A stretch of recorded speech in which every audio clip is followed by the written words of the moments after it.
요즘은 유학생들이 좀 숫자가 줄었습니다만은 미국의 중고등학교 유학생으로 오는 분들을 보면 정말 한국서 적응할 수 없는 그런 성적을 가진 사람들입니다. 대개가 어차피 한국에 남아있으면 전문은 대학도 갈 수가 없으니까 미국서 영어라도 배우겠지 하는 그런 의미에서 보냅니다. 그래서 이렇게 보면은 심지어 성적이 갑니다. 제가 그걸 영어로 번역하는 걸 보면서 이렇게 보면, 야, 이거 미국에서 한국으로 돌아가. 그런 뜻인가 보다. 가. 그리고 또 선생 집안의 아이들인데도 거의 퇴학을 맞은 수준입니다. 성적을 안 뽑아줘요, 학교에서. 퇴학 정학을 맞아가지고. 그런 아이들이 와가지고 정말 미국의 대학을 갑니다. 그런데 어떤 부모님들은 유시를 안 넣어준 것을 불평합니다. 유시대학을. 여러분, 미국의 유시는요, 서울대학보다 훨씬 좋은 대학입니다. 서울대학의 랭킹은 세계적으로 500순위에 들어갑니다. 500대 대학에 들어가요. 100대 대학에도 못 들어갑니다. 그래 자기 아들들이, 자기 자녀들이 한국에 있으면 서울대학에 원수나 접수하겠어요? 가는데 전부 다. 그럼 퇴학 정학 맞은 애들인데. 그런데 마침 우리 근주 동네에 75년 된 정말 보석 같은 학교가 있습니다. 너무 믿음이 좋은 학교예요. 75년 동안 아이들을 개혁 장로교회 신앙으로 키워냅니다. 그 적응 못하는 불량 학생들이 거기서 교장이 받아주기만 하면 고등학교 4년 과정 동안 애들이 획가닥 변해요. 왜냐하면 매주 매일 채플 시간이 있고 매주 유명한 강사들이 와서 그 대강당의 아이들을 신앙교육을 시킵니다. 그러니까 정말 우리 사모가 애를 썼죠. 왜냐하면 그 교장 선생님들하고 교섭하면서 그 불량 학생들을 좀 어떻게 잘 좀 선처해달라고 그러니까 아주 처음에는 난감하는 거예요. 어떻게 이렇게 성적도 없는 애들을 받아달라고 저러냐. 뭐 영어 토플 시험 이런 거는 뭐 점수도 없죠. 뭐 영어 시험 봐야 걔들은 뭐 합격도 안 되는 애들이니까. 그런데 목사 부부가 간절히 부탁하니까 그들이 참 믿음이 괜찮은 분들이에요. 그 동네는 전부 다 신앙촌입니다. 그러니까 믿음으로 예수의 이름으로 받아주시더라고. 그래서 다 그 아이들이 정말 4년제 대학을 다 갔지 않습니까? 정말 유수의 대학들을 갔죠. 정말 부모들은 기적이 일어난 거예요. 사실은 기적이 일어난 겁니다. 기적이 일어난 거예요. 서울대가 세계 랭킹 대학 순위 500순위에 들어갑니다. 그런데 유시나 이런 일반 대학들은 다 100속에 들어가잖아요. 한국서는 꿈도 못 꾸는 일들이 벌어지는 거지요. 우리 한국 사람들은 서울대학이라 그러면 깜빡 죽습니다. 이 한국인의 정서가 정말 희한한 거예요. 물론 한국에서 대표적인 대학이 서울대학이니까 기대가 크죠. 그리고 거기 들어가기 위해서 자식들을 엄청난 돈을 들여 쪽집게 가외를 시켜가면서 대치동으로 쪽방으로 이사가면서 좋은 학군에서 애들을 키워내가지고 서울대학을 정말 간신히 턱걸이, 정말 인기 없는 학과라도 집어넣는 그런 한국인의 정서에서 서울대학에 대한 기대는 엄청납니다. 전혀 주의 종이 될 때 신학하고 상관이 없는 언더의 서울대학을 나와도 대단한 목사로 알아요. 이거는 아주 넌센스입니다. 넌센스예요. 신학은 대학 과정에서도 신학을 제대로 배운 사람들이 더 신학이 발전하는 거예요. 일반 학문 아무리 많이 해봤자 별 도움이 안 되거든요. 근데 뭐 교계에서까지 서울대학이라 그러면 깜빡 죽죠. 이건 잘못된 선입견입니다. 어쨌든 서울대학은 세계 랭킹에 500대밖에 안 들어가고 지금은 좌파들이 많아요. 서울대학원에. 그렇게 우리 한국 사람들이 정서적으로는 서울대라면 막 죽는 신용까지 하는데 바로 며칠 전에 서울대학생이 일으킨 한 사건을 통해 많은 사람들이 절망을 하고 있습니다. 그는 누구냐 하면 과학 고등학교를 우수한 성적으로 조기 졸업하고 그리고 대학 서울대 전 장학금을 받았고 부모는 교수고 어머니는 고등학교 교사고 가정 형편이 중산층의 상류층에 속하는 학생입니다. 그는 생명공학을 전공하고 있었습니다. 나이는 20세. 그런데 그가 자취하던 신림동의 옥탑방에서 메탄올을 사과즙에다 타서 마시고 투신 자살한 겁니다. 20세의 꽃다운 서울대학생. 서울대학 하면 전부 다 우리 한국의 정서가 그렇지 않습니까? 그런데 그가 자살했어요. 그가 투신 자살하기 전에 그의 온라인 커뮤니티에 유서를 남겼습니다. 그 유서가 인터넷 누리꾼들에게 대단한 화제가 되고 있어요. 그 유서의 내용은 뭐냐? 유명한 수저론입니다. 수저론이 뭐냐? 자신은 태어날 때 금 전두엽을 가지고 태어났다 이거예요. 금 전두엽이란 뭐냐? 이 전두엽이 머리가 좋은 걸 얘기하는 거거든요. 앞에 두뇌. 자기는 두뇌가 특출한 사람으로 태어났다 그 말이에요. 그런데 주변에 자기 친구들을 금수저를 입에 물고 태어난 사람보다 자기가 못하더라는 거예요. 그래서 수저놀이라는 유서를 갖다가 남겨놓은 거예요. 그러니까 태어나기 전부터 부모들의 재산과 권력에 의해서 금수저를 물고 태어난 아이들, 그 아이들을 내가 따라잡을 수가 없다. 너무 이런 세상이 판치는 세상에 내가 살아남을 이유가 없다. 금수저냐 흙수저냐 이게 인생을 결정하는데 이런 사회에 나는 살고 싶지 않다. 이게 수저론입니다, 여러분. 우리 한국 사회에서 일면 맞기는 맞는 얘기죠.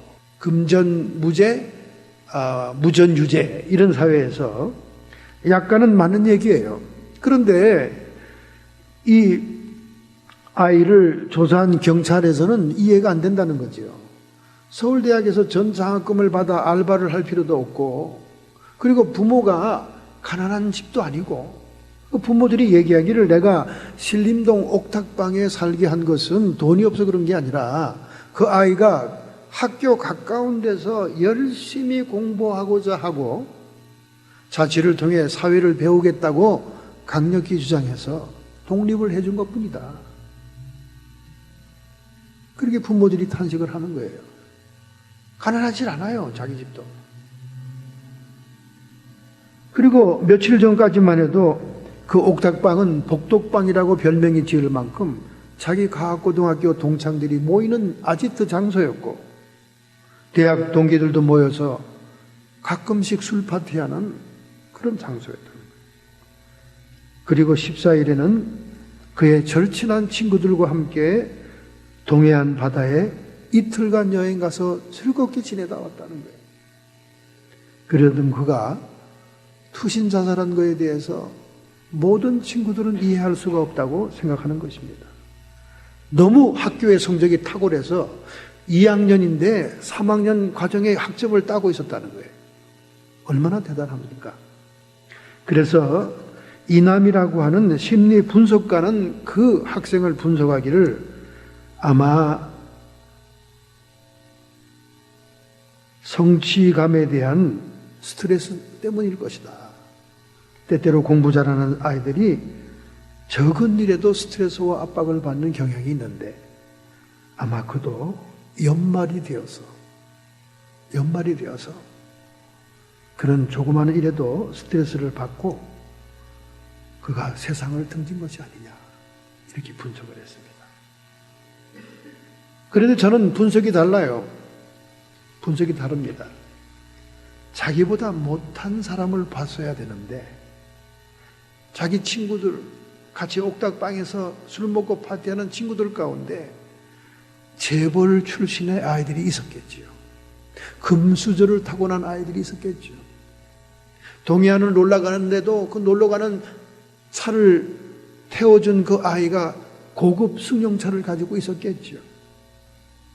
자기보다 높은 것을 바라보니까 자기는 흙수저를 타고 나갔다고 생각하는 거예요. 아니, 대학 교수님 집안이고 고등학교 교사 어머니 집안이면 경제적으로 부족한 집안이 아닙니다. 여러분도 아시다시피 철밥통이에요. 그리고 얼마나 교사와 교수들에게 보너스가 3개월마다 4개월마다 나오는데,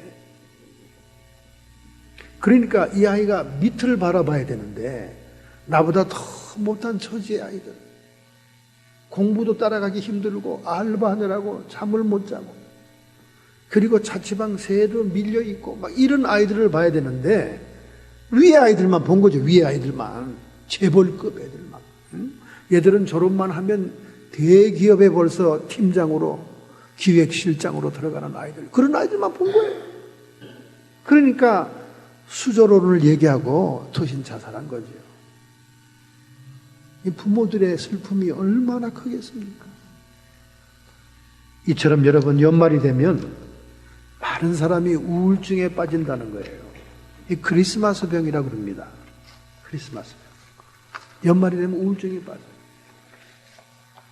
산호세에 있는 김모 씨 40세, 그는 동창회에 참석했습니다. 그랬더니 동창들이, 본래 동창회에 아주 자신있게 나오는 사람들은 잘 나가는 사람들이에요. 뭐 호탕하고 즐겁게 얘기하고 지나간 한 해에 돈 번 얘기를 하는데, 사실상 자기는 연말 가문에 리스트가 올라가 있어서 직장 떨어질까 봐 불안한 마음으로 갔다는 거예요. 그런데 그들과 얘기하다 보니까 더 불안해지고 더 비참해지더라는 거예요. 그래서 와가지고 괜히 집안에서 화풀이하고 짜증을 냈다는 것입니다. 또 우리 동네 이 플레전대로 사는 장모 여인은 54살인데 이분은 역시 동창회 갔더니 잘 나가는 남편 자랑에다가 명문대학 들어간 자식 자랑을 늘어놓는데 아무것도 얘기할 거리가 없는 이 아주머니는 너무나 처참하고 비참하고 할 말이 없더라는 거예요. 더군다나 바로 자기 집 앞에 있는 중년 부인이 얼마나 이 리본모아 명품 가게에 가서 물건들을 사재끼는지. 여러분, 바로 동네 앞이니까 차고 열리고 닫히고 자동차 오는 거 다 보잖아요. 차에서 뭐 굿진이 뭐니 하면서 명품 가방을 끌어내가지고 막 쇼핑한 걸 가지고 들어가는데 그걸 보는데 그냥 속이 상하다는 거예요. 나도 미국 가서 열심히 살았는데, 열심히 밤낮 없이 뛰었는데 어떻게 우리는 이렇게 궁색하고 저는 저렇게 부유하게 사는가. 너무나 속상하다는 거예요. 연말이 되면 더하죠, 여러분. 선물 보따리가 눈에 많이 띄잖아요. 뿐만 아니라 유학생 정모군은 30세입니다. 이군은 이제 체류 신분 때문에 고민을 하고 있죠. 그가 대학을 졸업하면 스폰서 회사를 잡아야 되는데 그 회사를 찾아야 되는 것이 얼마나 고민이고 걱정인지는 모릅니다. 회사를 찾아야 취직하면서 영주권을 시작할 수 있잖아요. 그래서 자기 친구들이 모이는 모임에도 참석하지 못하고 가슴이 답답하고 자꾸 주변에서는 독수리 여권을 잡아라, 시민권자와 결혼하면 될 걸 왜 그렇게 고민하냐 하지만은 갑자기 시민권 여자가 나타납니까 어디? 주변에 얼찡거리는 사람은 다 같은 처지의 유학생 출신밖에 없으니까 너무나 고통스러운 연말을 보내고 있다, 이런 얘기를 하는 것입니다. 여러분, 최근에 뉴저지, 뉴욕 옆에 있는 뉴왁이라는 동네에서 남편이 아내를 질식사시켰잖아요. 죽였지 않습니까? 이 사건도 역시 마찬가지예요. 남편이 직장을 떨어진 찰나에 여인은 계속 남편에게 이혼을 요구한 거예요. 나는 더 이상 미국 생활이 골치 아프다. 당신 직장도 불안정하고 그리고 나는 한국 친정에 가서 살겠다. 이혼을 계속 요구한 겁니다. 그러니까 남편은 남편대로 직장이 떨어진 거에 대한 우울증이 오고 고통이 오는데 자꾸 그러니까 이 정신불안증 속에서 서로 말다툼하다가 급기야는 그런 참혹한 사건이 일어난 것입니다. 이게 연말 우울증이라고 그래요. 연말 우울증. 그 크리스마스 우울증입니다. 행복하고 평안하고 여유 있는 사람들은 이 명절을 즐길 수 있지만은 고독하고 자식들이 찾아오지 않고 그리고 경제적으로 쪼이는 이런 어려운 사람들에게는 우울증이 크다는 거예요. 그래서 우리는 이런 주변에 소자들과 약자들을 관심을 가지고 배려를 해야 됩니다. 그래서 많은 의사들은 그런 처방들 하지요. 가벼운 운동에 열중하고 또한 식습관을 바꾸고 카페인이 들어간 음식을 절제해서 잠이 안 오게 하지 말라는 거죠. 잠이 안 오면 밤중에 침대에 누워서 계속 생각이 되는 것입니다. 그리고 절대로 타인과 자기를 비교하지 말고 경쟁 상대로도 생각하지 말고 라이벌을 만들지 말고 마음의 평정을 찾아서 자족해야 된다는 거예요.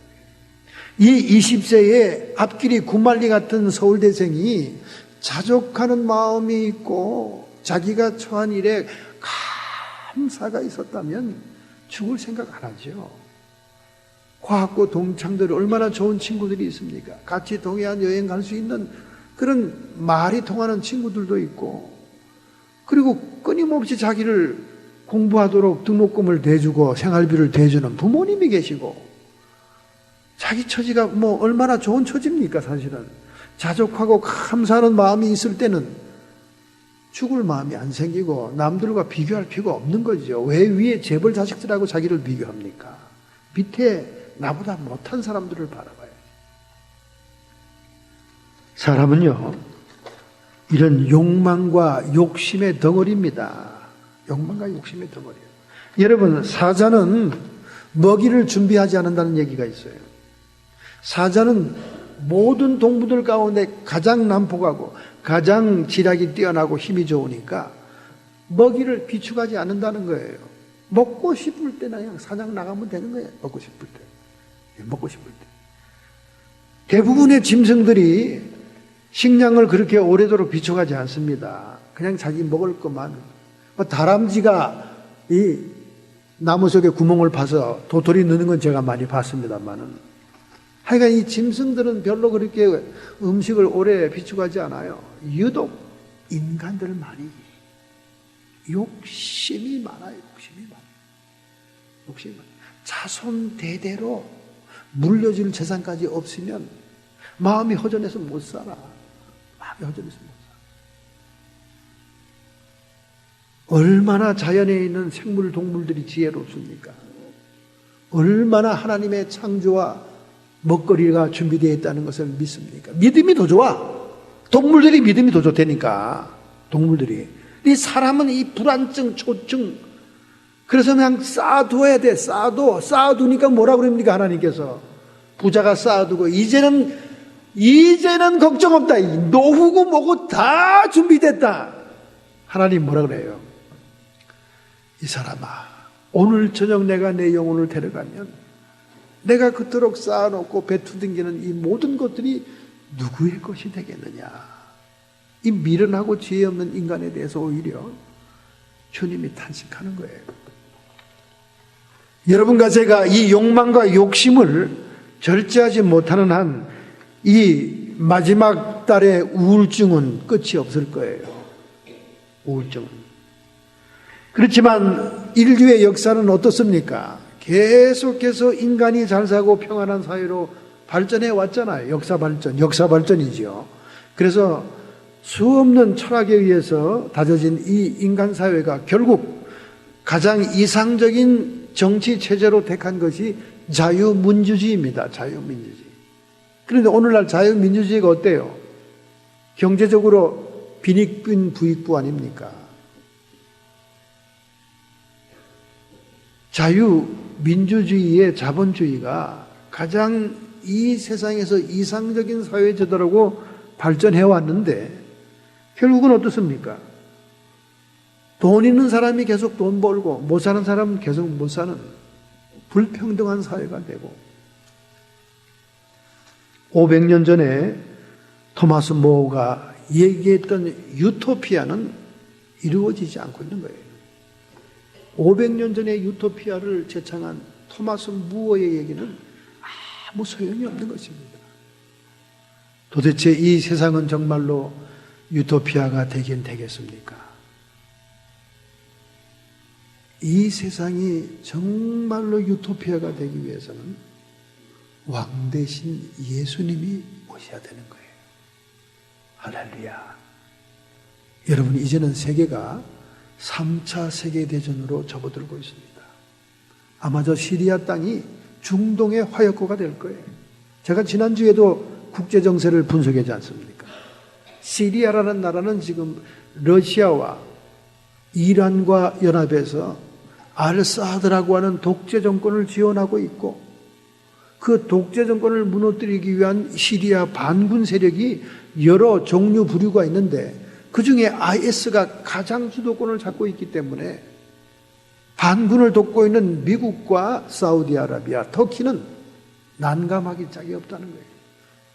IS를 돕자니 세계 테러 위협이 떠나지 않을 것이고 안 돕자니 시리아가 러시아의 점령하에 들어갈 것 같고 여기에 지금 3차 세계대전의 조건이 형성되고 있는 거예요. 이미 에스겔서 38장에는 마곡과 곡의 전쟁이 일어날 것이다. 러시아의 동맹과 남방왕 중동의 동맹들이 연합하고 유럽과 미국이 연합해서 결국 세계는 3차 세계대전으로 접어듭니다. 이것이 에스겔 38장에 너무나 자세하게 예언되어 있어요. 아마 그 기폭저가 아마 이스라엘이 이란의 동쪽을 핵폭탄으로 공격하기 때문일 것입니다. 왜냐하면 지금 이란이 이미 핵폭탄을 다 소유하고 내면적으로 만들고 있으면서 오바마를 속여가지고 지금 모든 제재를 풀어 평화협정을 맺었잖아요. 대통령이 속고 있는 거예요. 이미 이스라엘에서는 모사드가 이란이 핵폭탄을 가지고 있다고 알고 있습니다. 북한처럼 이미 북한의 모든 기술을 받아들여서 만들어 놨어요. 그래서 이란의 동부 쪽에는 말이죠, 이렇게 원자핵 발전소가 쫙 있습니다. 그 원자핵 발전소를 이스라엘이 공격할 수밖에 없는 거예요. 왜냐하면 이란이 가지고 있는 핵폭탄이 날아오기 전에 미리 공격을 해야 됩니다. 그래서 그 동부 쪽이 완전히 폐허가 되어서 사람 살 곳이 못 되게 되는 겁니다. 그게 성경에 에스겔 38장에 예언된 말이에요. 그러니까 3차 대전을 향해서 세계는 가고 있는 것입니다. 그러나 우리 성도들은 이런 역사의 진보가, 진전이 예수 그리스도의 재림을 가까이 오게 하는 것이라는 소망이 있는 거예요. 500년 전 토마스 무어가 얘기했던 그 이상국과 유토피아는 이 지상에서 인간의 힘으로는 건설되지 없습니다. 오직 만왕의 왕 대신 예수님만이 유토피아가 건설되게 할 줄로 믿습니다. 그런 의미에서 오늘 성탄은 너무나 중요한 날입니다. 그런 의미에서 예수님의 재림을 기다리고 사모하는 것은 너무나 우리의 귀한 신앙인 것입니다. 예수님의 역사적인 탄생에 대한 신비는 동방박사 세 사람의 방문으로 우리가 풀린다고 얘기할 수 있습니다. 예전에는 동방박사 세 사람이 누구냐 굉장히 의문이 있었는데 고고학적으로 증명이 됐어요. 그래서 멜콘이라는 노년의 백인이 있습니다. 백발의 수염을 달고 있던 이 사람은 예수님께 황금을 선물하게 되죠. 동방박사 가운데 제일 나이가 많은 사람이에요. 황금을 선물한다는 것은 예수가 장차 왕권을 가질 것이다 하는 의미가 포함된 겁니다. 두 번째 중년의 흑인 벨사살은 몰약을 선물합니다. 그 당시에 몰약은 세계에서 가장 값비싼 향료였어요. 몰약은 장례하는 데 쓰기도 하고 또는 이렇게 비상 질병을 치료하는 약으로 쓰기도 했는데 아주 비싼 약이었습니다. 몰약. 이 몰약을 예수님께 드렸는데 그건 예수님의 선지자직을 상징하는 거였어요. 선지자. 선지자라는 것은 항상 바른 말, 옳은 말, 하나님 말을 대변하다가 정말 쓰디쓴 비참한 고난의 일생을 마치고 가는 것이 선지자의 사명인 것처럼 몰약이 쓰디쓴 약이었어요. 그 다음에 세 번째 청년은 황인종입니다. 청년 홍인은 게스퍼라는 이름의 사람인데 이 사람은 유황을 선물합니다. 유황은 제사장들이 하나님의 성소와 지성소에서 분향할 때 넣는 향료예요. 그러므로 게스퍼가 황인종인 청년이 선물한 유황은 예수님이 제사장의 직분도 가지고 있다는 것을 의미하는 선물이었어요. 이런 세 가지의 선물을 6주간 동안 동방으로부터 그들이 낙타를 타고 여행을 온 겁니다. 여러분이 낙타를 타봤었는지 모르겠지만 낙타 무지무지하게 궁뎅이가 아픕니다. 여러분. 말하고는 또 달라요. 말은 말 한 장에 딱 해서 올라타면 굉장히 편안하고 좋은데 이 낙타는 털 자체가 거칠어요. 그리고 낙타는 너무나 불편한 운송수단임에도 불구하고 그들이 6주간을 낙타를 타고 여행을 해서 예수님을 경배하게 된 겁니다. 이처럼 이방인들이 주님을 찾아온 것은 예수님이 단순히 유대인으로서 이스라엘의 왕권만 가진 것이 아니라 세계 만민의 구세주로 오셨다는 사실을 동방박사 세 사람을 통해 보여주고 있는 것입니다. 특별히 이런 자세한 내용들이 여러분 알죠? 이태리 사람 마르코 폴로라고 동방견문록을 썼던 세계 최초로 세계를 여행했던 그 사람이 AD 1275년도에 천문학이 발달되고 융성했던 고대 문명도시 사바를 방문하죠. 근데 그 사바는 이미 탈탄인들의 공격으로 폐허가 되어 있었습니다. 탈탄인들은 징기스칸의 후예를 얘기합니다. 징기스칸의 부족이에요. 탈탄인들에 의해서 완전히 정복을 당하고 폐허가 되어 있는데 거기에서 동방박사의 무덤을 발견합니다. 그러니까 그 동네 출신이다 그 말이죠. 그 시대에 굉장히 거기가 천문학에 발달된 고장이었다. 천문학은 별자리를 보는 그런 학문이죠. 그래서 제가 멜코는 백원이었고 벨사살은 흑인이었고 게스퍼는 황인종이었다 이렇게 얘기할 수 있는 것은 그런 고고학적인 근거가 있기 때문에 그래요. 자, 그러면 오늘 우리 본문에 보면 세 종류 부류의 사람들이 나오고 있습니다. 어떤 종류냐? 예수님을 이렇게 먼 길을 찾아와서 경배하는 경배자가 있고 예수님이 어디에 태어날 것을 다 알면서도 무관심한 무관자가 있고 예수님이 태어난 곳을 알기만 하면 자기도 경배하러 가겠다고 거짓말하면서 이 헤롯 대왕이 태어난 예수를 죽이려고 하는 박해자로서의 세 부류의 인간이 있다는 거예요. 저는 어릴 때 이 성경을 읽으면서 도대체 똑같은 사람이고 똑같이 이성을 가지고 있는데 누구는 경배하고 누구는 무관심하고 누구는 박해자가 되다니 왜 이렇게 사람의 종류가 틀려? 굉장히 어린 나이에 의문이 많았습니다. 오늘 여러분 단순히 우리가 의문을 품는 정도에서 끝나면 안 돼요. 여러분 자신이 누구냐를 점검해 봐야 됩니다. 나는 동방박사처럼 경배하는 사람인가? 나는 서기관들 궁중의 예언자들처럼 무관심한 자인가?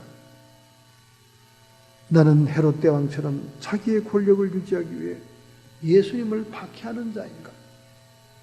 우리는 자신을 점검해 보는 시간을 가져야지 그 성경의 본문에 나타난 사람들이 한심하구나 어쩌면 그렇게 세 종류의 인간이 있어 이런 정도 수준으로 말씀을 이해해서는 안 된다는 거죠. 자, 첫째 그럼 2절 하반절에 우리가 동방에서 그의 별을 보고 그에게 경배하러 왔노라.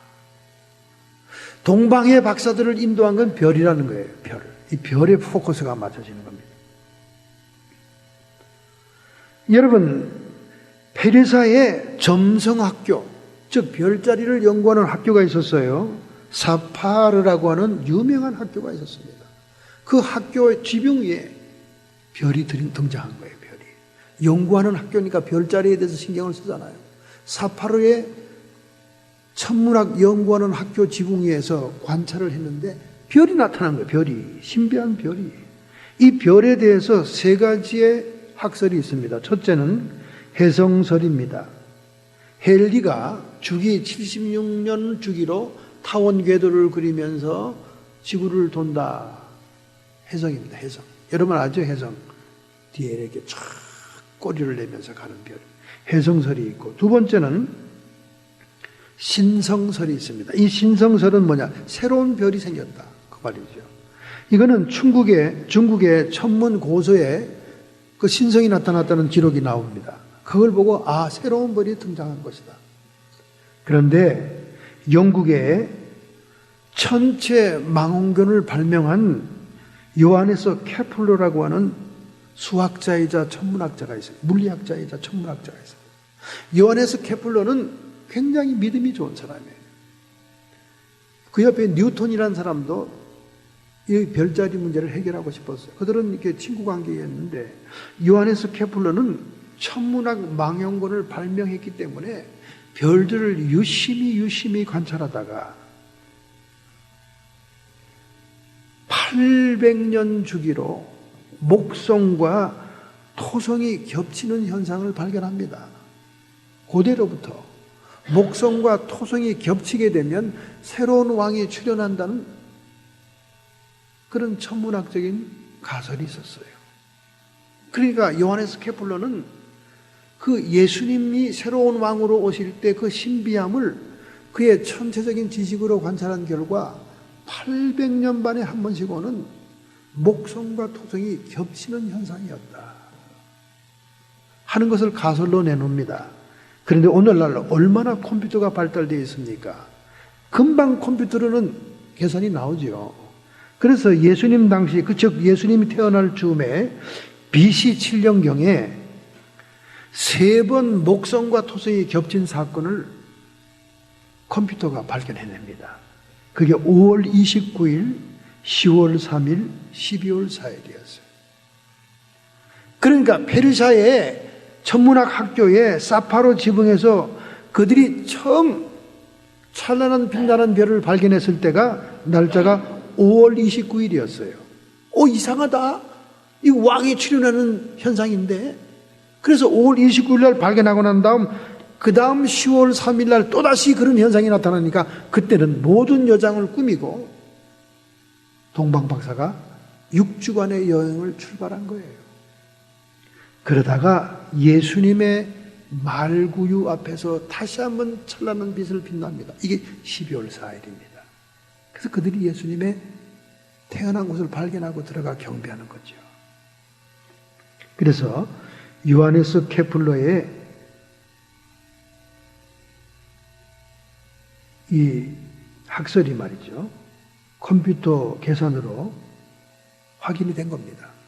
이것이 12궁성 중에 어성좌, 물고기좌에 생긴 현상이다 그 말이죠. 이걸 결합설이라고 합니다. 결합설. 별이 결합돼서 찬란한 빛을 쫙 비쳤다는 거예요. 너무나 우리가 천문학적인, 과학적인 증명을 볼 수가 있는 것입니다. 이들은 왜 그렇게 왕이 오시는 것에 대해서 신경을 쓰면서 별자리와 함께 연구를 했는가? 그것은 페르시아의 국무총리였던 다니엘의 계시록 때문에 그랬어요. 다니엘의 계시록에 보면 하나님이 기름 붓는 왕이 온다는 사실이 기록되어 있고 그것이 계시록으로 내려와 있기 때문에 그들의 신앙으로 다니엘이 넘겨준 야훼 신앙과 함께 메시아를 도래하고 메시아를 대망하는 신앙이 있었기 때문에 그렇게 별자리가 연구가 된 것입니다. 할렐루야. 정말 다니엘의 신앙은 이렇게 이방 땅에 야훼 신앙을 뿌리 깊게 하고 그리고 메시아를 경배할 수 있는 후손들을 키워냈다는 겁니다. 얼마나 놀라운 일입니까, 여러분? 할렐루야. 우리는 기록된 계시의 말씀이 있는 연고로 해서 이렇게 복잡한 별자리를 연구하지 않아도 오늘 주님을 경배할 수 있는 것이 정말 감사의 특권입니다. 할렐루야.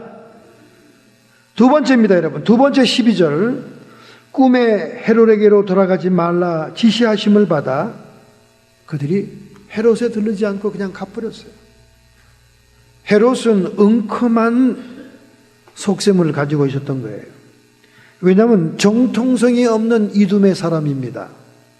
이두메 사람이 옥타비우스 로마의 황제에게 가가지고 금을 주고 유다의 왕권을 사가지고 왔어요.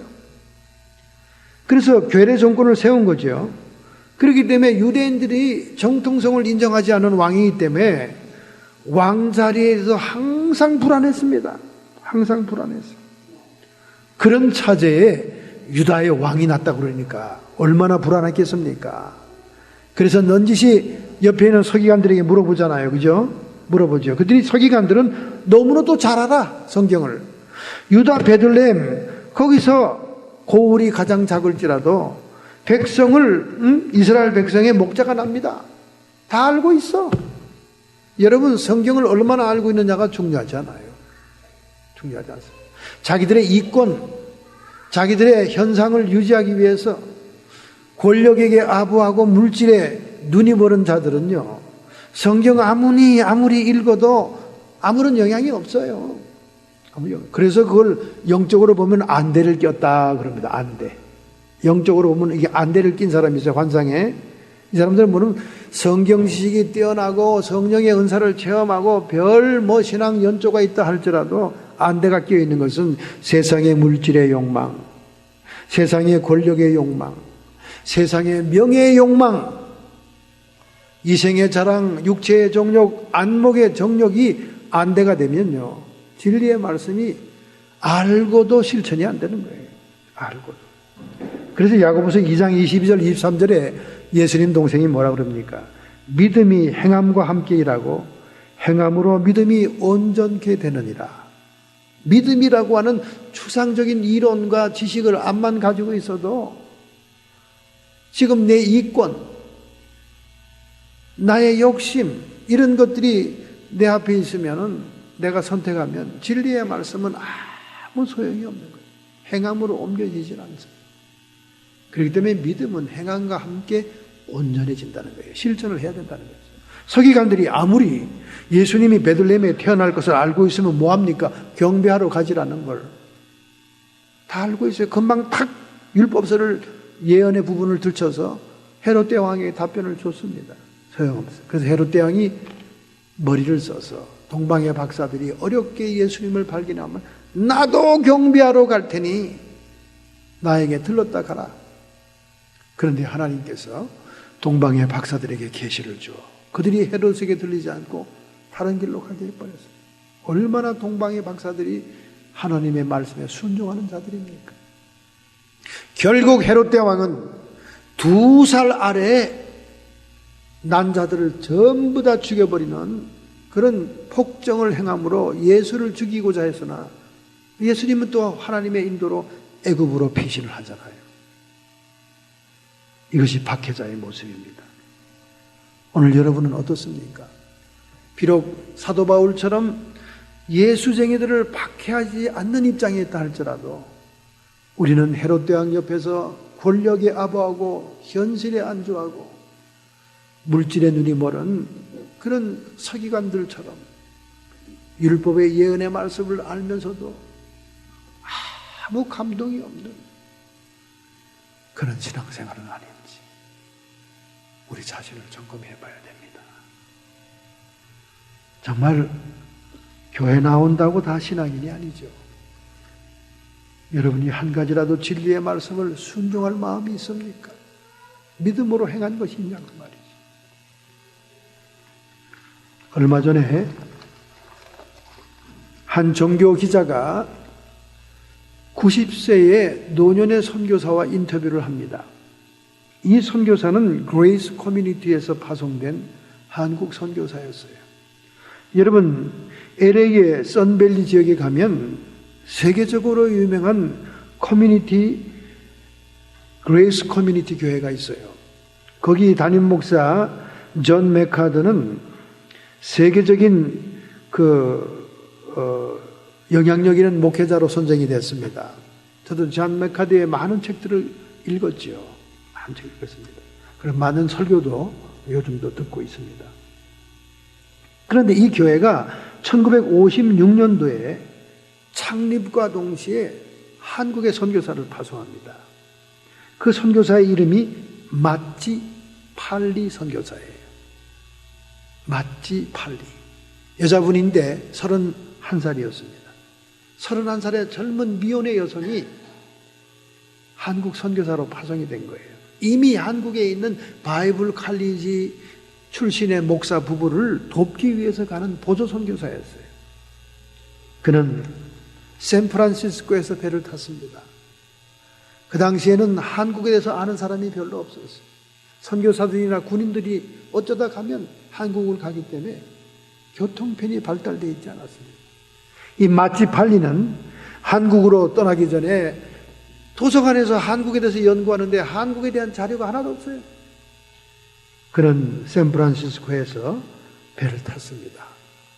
그가 말하기를, 여러분 오늘날 크루즈처럼 호화롭고 안락한 배라고 생각하지 마세요. 그 배는 화물선이었습니다. 자기는 화물칸에서 30일 동안 여행을 했는데 중간에 태평양에서 폭풍우를 만나서 배가 하늘로 치솟고 땅으로 떨어지는데 배 타는 순간부터 멀미했는데 폭풍우를 만나 자기는 죽는 줄 알았다는 거예요. 그래서 부산에 도착하자마자 그는 이렇게 결심했답니다. 내가 다시는 이 배를 타지 않기 위해서 한국을 떠나지 말아야지. 그랬다는 거예요. 부산에 도착했는데 그때는 전쟁 후의 상황이라 정말 눈 뜨고 볼 수가 없었답니다. 하얀 얼굴에 백이는 자기를 지저분한 아이들이 말똥말똥 쳐다보고 따라오는데, 그리고 너무 그들은 불쌍했다는 거예요. 자기는 한국말도 알아들을 수 없기 때문에 가끔 교회 마당에 앉아서 지나가는 한국 사람들을 봤다는 거예요. 아기를 업고 짐을 짊어지고 가는 꾀재재한 중년 부인들, 흙덩이 성에 뒹굴고 노는 한국 아이들, 그리고 굶주림 속에서 길거리에서 무엇을 주워 먹는 아이들, 아무리 봐도 미국의 아이들과는 환경이 다른 비참한 모습이었다는 거예요. 총든 한국 군인들만 왔다 갔다 하는 그 부산에서 그는 하나님의 일을 시작했습니다. 선교사들이 서울과 강원도 여러 지역으로 교회를 세우러 다닐 때마다 그는 주일학교 담당 교사였다는 거예요. 그 주일학생을 가르쳤다. 말도 안 통하기 때문에 자기가 하는 일은 별것도 아니었다는 거예요. 별것도 아닌 일이지만 너무나 한국의 어린아이들에게는 중요한 일이었다는 거예요. 안아주고 사랑해 주는 겁니다. 너무나 전쟁 고아가 많았기 때문에 어머니의 사랑이 굶주린 그들은 안아주기만 해도 울고 좋아했다는 거예요. 나는 한국 사람들을 너무 좋아합니다. 첫인상은 다소 무뚝뚝하고 딱딱해 보이지만은 깊이를 알면 한국 사람만큼 따뜻한 인정의 사람들이 없습니다. 언어가 달라서 서로의 말은 제대로 통하지 않았지만은 내가 그들에게 미국 음식을 맛보이주면 그들은 반드시 가난한 가운데도 한국 음식을 만들어 와서 나에게 보답하긴 했습니다. 그들은 항상 배고프고 가난했지만은 온전히 하나님만을 섬기는 순진하고 참된 신앙이 있었습니다. 그래서 보람이 있었다는 거예요. 그래서 기자가 질문합니다. 아니 31세 나이에 미혼인데 어째 그렇게 어려운 한국으로 갔나요? 내가 한국에 도착했을 때 왜 하나님이 나를 한국에 보낸가를 알게 되었습니다. 너무나 비참하게. 자기도 미국에 살 때 아주 시골에 살았는데 시골에 교회가 없어서 믿음 생활을 일찍 시작하지 못했습니다. 그러나 캘리포니아로 취직하러 나올 때 캘리포니아에서 조그만 교회에 나가 예수 그리스도를 영접했고, 그리고 로마서 12장 1, 2절을 읽다가 큰 충격을 받고 내가 하나님의 영적인 산재물이 되기 위해 하나님께 간절히 기도할 때 하나님은 내가 생전에 들어보지도 못했던 코리아라는 나라의 이름을 저에게 들려주면서 주님이 우시는 모습을 보면서 자기는 앞도 뒤도 아무것도 생각하지 않고 그레이스 커뮤니티 교회에서 창립과 더불어 선교사를 보낸다고 할 때 코리아로 보내달라고 했다는 것입니다. 그 후에 그는 한국의 교계에서 초청을 해서 한국을 3번 방문했습니다. 1900년대 한번, 1990년대, 그리고 2006년에 1980년대 3번을 방문했다는 거예요. 한국의 변화는 자기를 휘둥그러게 했다는 거예요. 너무너무 잘 살고 오히려 미국보다 더 잘 사는 것 같다는 느꼈다는 거예요. 그러나 한국의 경제적인 발전이 하나님에 대한 영적인 성숙과 신앙의 발전을 가져온 것 같지는 않았습니다. 한국은 도리어 순수한 믿음이 사라졌고 오히려 물질 중심의 신앙만이 판을 치고 있었습니다. 그는 도리어 자신이 선교하던 13년 동안 선교하던 그 고난의 때가 한국민들에게 정말로 순수한 신앙이 있는 때라고 생각이 되더라는 거예요. 그는 1956년에 한국에 파송됐다가 13년 후 1969년에 한국에서 풍토병을 얻어서 선교사 일을 못하고 한국으로 들어왔다는 거예요. 그렇지만 그는 평생을 결혼하지 않고 선교사 일을 했다는 겁니다. 지금은 샌디에고에 있는 노인병원 마운트 미구엘 커버넌트라는 병원에서 선교회를 하고 있다는 거예요. 90살인데 정정하고 건강하다. 그 기자가 아니 지금 90세신데 언제까지 하시려고 그래요? 내 아버지의 집에 갈 때까지. 손으로 하늘을 가리키더라는 거예요. 내 아버지의 집에 갈 때까지. 여러분, 우리 한국이 저절로 믿음의 국가가 된 것도 아니고 그 믿음 때문에 하나님의 축복을 저절로 받은 것도 아닙니다. 이처럼 자기의 인생을, 자기의 청춘, 미개하기 짝이 없고 슬프기 짝이 없고 가난하기 짝이 없는 그곳에 와서 복음의 씨앗을 뿌린 이런 이름 없는 선교사들 때문인 줄로 믿습니다. 정말 우리는 하나님의 은혜를 받은 자요, 정말 갚지 못할 사랑을 받은 사람들임을 이 성탄절에 깨달아야 됩니다. 우리는 세계를 향해서 역시 받은 바 은혜의 복음의 씨앗을 뿌릴 수 있는 기도의 사람, 물질의 사람, 헌신의 사람들이 돼야 됩니다. 오늘 여러분은 예수 그리스도에 대해서 무관심한 자들입니까? 아니면 박해하는 자들입니까? 아니면 동방의 박사처럼 6주간의 너무나 지치고 힘든 오랜 고난의 여정을 믿음의 신실함 때문에 메시아를 경배하기 위해서 그들이 그 고통스러운 여행을 마다하지 않고 왔던 것처럼 오늘 여러분과 저의 삶을 드려야 될 줄로 믿습니다. 이 마치 발리 선교사가 마지막으로 이렇게 얘기했습니다. 부자가 된 한국 나라에 가보니까 이제 기독교의 신앙은 부자 축복을 받는 종교가 되었더만요. 여러분은 어느 곳에도 눈을 돌리지 말고 오직 주님만을 위해 섬기는 자가 돼야 순수하고 참된 신앙입니다. 그렇게 종교기자에게 일침을 가했다는 거예요. 할렐루야! 우리는 정말로 주님의 탄생을 축하하고 경배하면서 우리의 남은 생애를 주님을 위해 섬기는 자의 삶을 살아가야 동방의 박사들이 드린 선물과 같은 선물을 주님께 드릴 수 있을 줄 믿습니다. 할렐루야! 결단하고 결심하는 마음으로 여러분의 가슴에 손을 얹기 바랍니다. 여러분의 아픈 부위에 손을 얹기 바랍니다. 우리의 신앙이 얼마나 발전되어 있습니까? 얼마나 성숙되어 있습니까?